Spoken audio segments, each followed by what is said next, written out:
Willie D live. I have all my memorabilia from Mr. Cooper. Yeah. The first time I was on Mr. Cooper, I got the jacket. I had the blazer. Yeah. I kept everything. I always Wow. kept everything because I'm 6'6", so I had nobody to give it to. Right. When you this tall, you can't hand me down no big old jacket, and no thank you. Ain't nobody that tall, so I still got all the clothes I have. Yeah. That's crazy, man.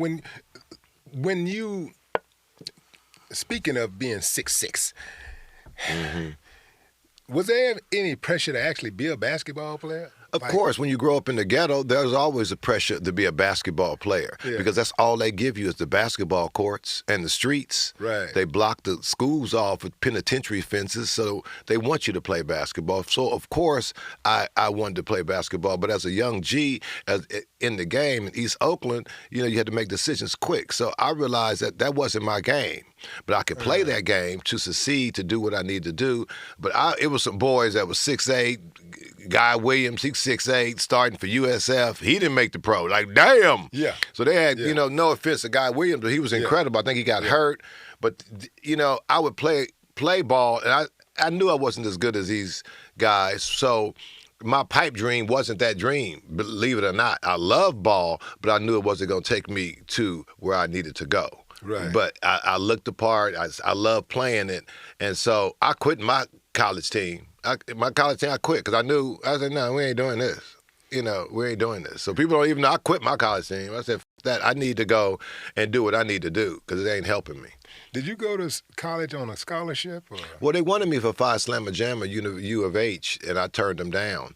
When Elijah Wan and Clyde Drexler claimed me, and I said no, they wanted me as point guard. And I'm lying, people. I was about to say, man, where did this story come from? No, they wanted me. So no, I quit. Like I said, I knew that wasn't my dream. So I saw all the dudes that were doing the NBA, that going overseas. I said I ain't going overseas for $30,000. I could make that on the street in East Oakland in 1 week. So no. So I stayed in Oakland, and I had another dream. It was comedy. And that was a dream that was a dream deferred because no one was doing comedy at the time. But I felt that's what I wanted to do. It was basketball. It's so funny you say that because the coach on my college team thought I was too funny.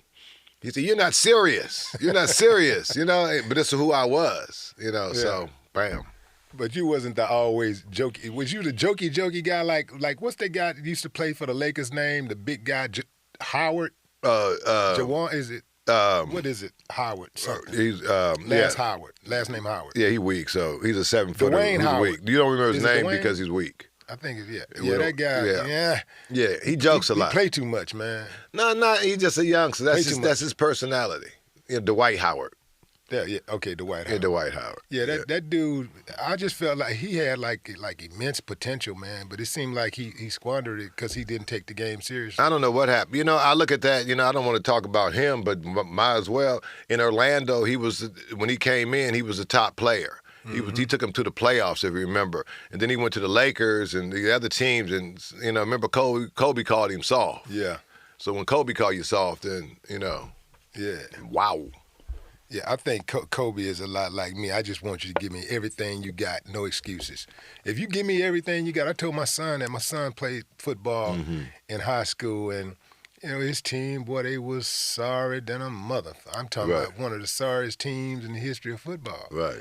And it's because these kids had no motivation to be grimy and win, and I mean they had no motivation to just put it all out on the line. Right. Because they were already set. They wasn't trying to make it to the NFL.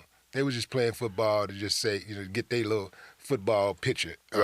Pictures, on the mantle or whatever. Right. But I told my son, I said, listen, man, these guys, they're not serious about being out here. Right. I say, but I need you to be serious, and I need you to give me everything you got. That's right. Every single play, every single game, and you'll never hear a complaint from me. Right.